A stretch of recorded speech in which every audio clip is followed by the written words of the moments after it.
শোনেন শোনেন দেশবাসী, শোনেন মন দিয়া, ঝিনাইদহ 4 আসনে কালীগঞ্জ থানা, আনার এমপি খুন হইয়াছে ইন্ডিয়াতে গিয়া বন্ধু হে।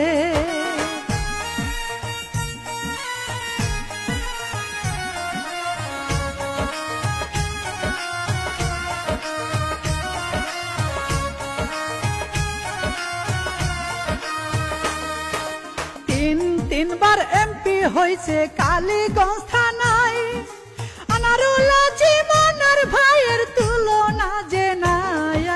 ভালো মনের মানুষ তিনি, সবার প্রিয় নেতা আনার ভাই।